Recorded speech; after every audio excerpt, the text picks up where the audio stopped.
Assalamualaikum warahmatullahi wabarakatuh. Berjumpa lagi dengan saya, Pak Ririn dan Pak Im. Nah, di sini saya akan menyampaikan secara detail dan sedikit saja materi yang berhubungan dengan kemarin, yaitu metode eskisi ya. Metode eskisi.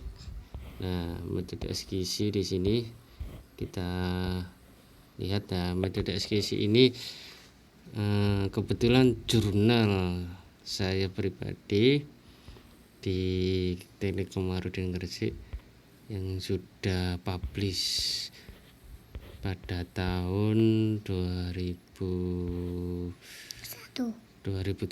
ya, 2017. Nah, 2017 oke, 2017 di jurnal Iptek. Di sini kita akan menerapkan langsung bagaimana cara menerapkan metode eskisi di dunia nyata. Yang kemarin tuh hanya menggunakan peta kendali kontrol secara manual, dan di sini ada studi kasus ya. Studi kasus yaitu di sini studi kasusnya kita larinya ke latar belakang masalah dulu. Ya, lokasi penelitian ini di Gresik dengan produknya adalah ikan bader atau ikan wader biasanya disebut ya.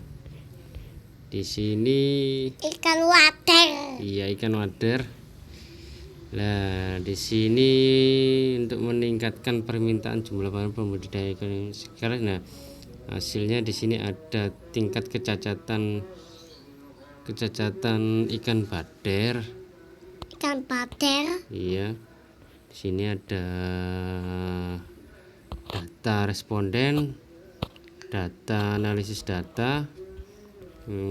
Terus kita ke larinya adalah tugas pertama dalam mencari rata-rata kerusakan, yaitu rata-rata kerusakan ini. Nah, ini adalah rumus rata-rata kerusakan ya, yang pertama. Ini. Yang kedua, kita ke UCL dan LCL nya. Ya, belum selesai. Nah, di sini ada untuk mengetahui biaya pengawasan mutu, yaitu kita harus mencari total biaya pengawasan per tahun, Setelah itu ke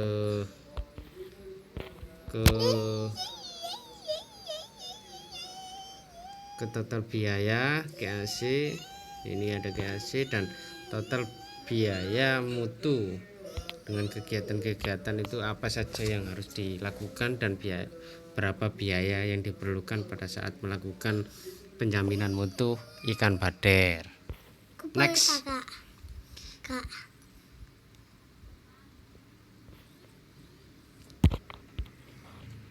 Oke, kita lanjut ya. Di sini satu, mencari rata-rata. Yang kedua, menentukan standar deviasi atau penyimpangan. Di sini adalah pengawasan, yang nomor 3 pengawasan ya. Pengawasan. Nah, pengawasan dan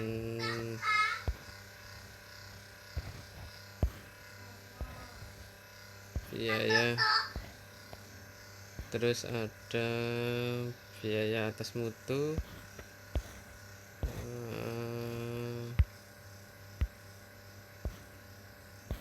Kita mulai di biaya 4, yaitu jumlah kerusakan berapa tahun. Ini sudah harus diketahui dulu rumus-rumusnya. Setelah itu kita melakukan hasil dan pengembasan. Nah, di sini penangkapan ikan bader transportasi, penimbangan. Ini adalah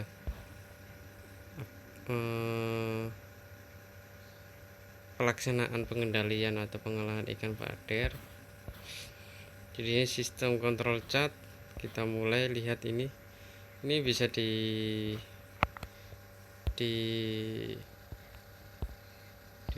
dari data per tahun dalam kurun waktu 1 tahun. Di sini ada bentuk pengawasan ya. Ini ada 23% dan pengendalian atas.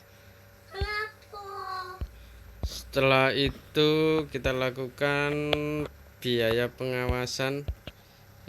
Kita tahu biaya pengawasan. Nah, biaya pengawasan ini selama produksi dalam 1 tahun itu menghasilkan ikan pader 2012.792 kg selama 1 tahun.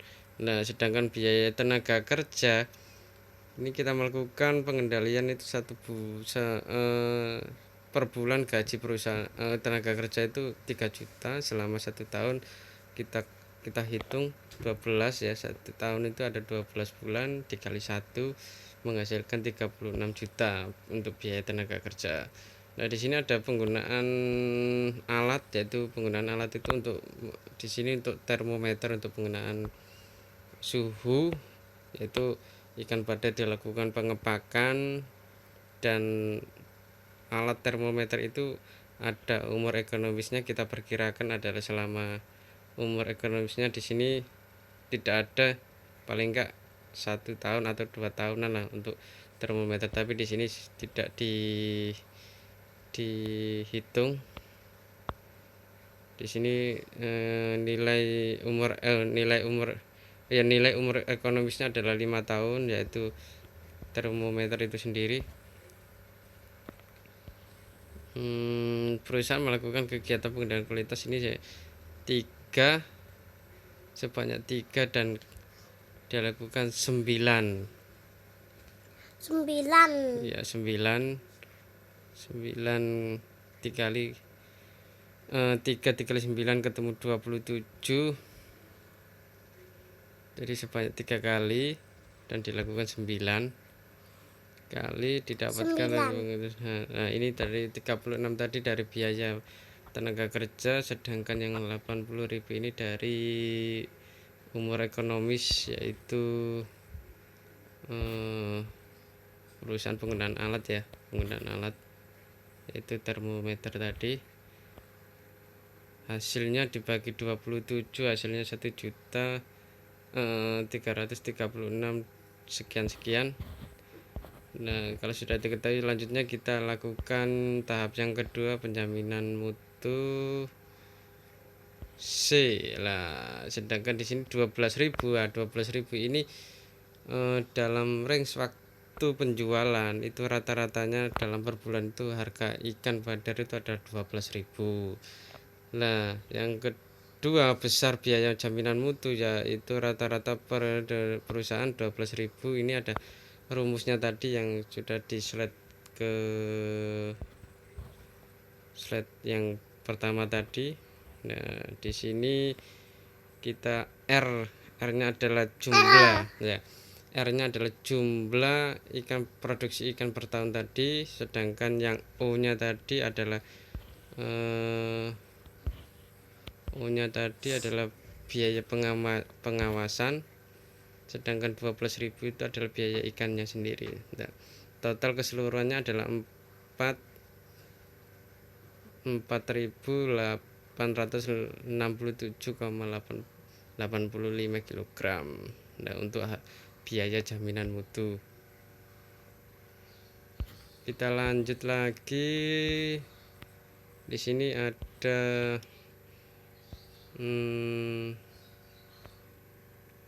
demikian biaya kos yang ditanggung oleh UD Jajuli IB di TPI, yaitu TPI tempat pelelangan ikan Gresik, dengan jumlah kerusakan Ki ya. lagi sebagai berikut. Di sini biaya pengawasan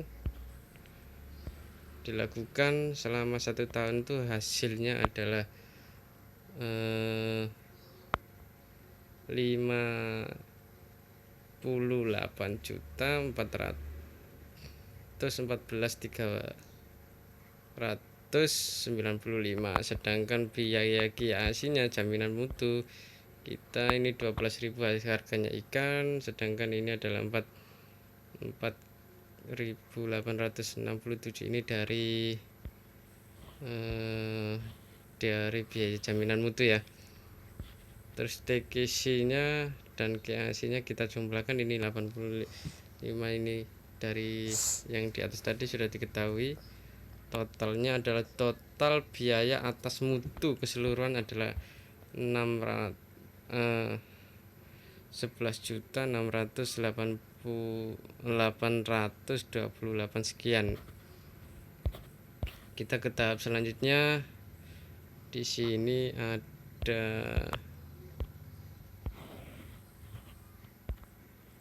ada biaya kerusakan pengolahan ikan bader.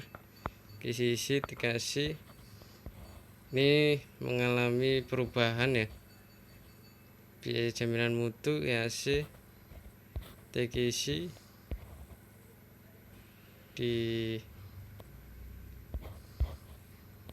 berdasarkan pemasaran pembuatan PGC, biaya jaminan mutu total kerusakan pengolahan ikan sebagai berikut. Nah, ini mudah saja, kita tinggal cari rumus di atas, dan ini ada perhitungannya saling keterkaitan ya. Kalau perhitungannya salah di atas, otomatis semua akan salah juga, jadi kita harus teliti. Nah, dari segi jurnal kita dapat menyimpulkan berdasarkan penelitian di atas dilakukan bahwa pemasaran good manufacture practice atau GMP belum memenuhi standar ya. Hal tersebut dibuktikan dengan pernyataan pelanggan, dibuktikan dari pernyataan pelanggan juga. Akan tetapi batas pengawasan penggunaan peta kendali mutu kendali itu yang dilakukan perusahaan mengalami kelonggaran biaya mutu. Nah, ini ya. Nah, di sini gini, ada berdasarkan penelitian itu ada menyarankan perusahaan untuk perlu meningkatkan pengawasan pengendalian produk secara kontinu. Nah, secara kontinu itu secara berkelanjutan guna untuk menekan angka kerusakan ikan bader serta memberikan pengetahuan atau pengarahan atau bila perlu untuk melakukan training terhadap karyawannya untuk supaya bisa menekan atau mengendalikan tingkat kecacatan, atau bila perlu dikasih SOP bagaimana cara mengepak atau melakukan penjaminan mutu atau mengendalikan mutu ikan bader itu sendiri. Nah, di sini sudah saya share ya. Semoga ilmu yang saya sampaikan bermanfaat. Apabila ada kritik dan saran, kita bisa sharing di Google Classroom. Saya akhiri, assalamualaikum warahmatullahi wabarakatuh.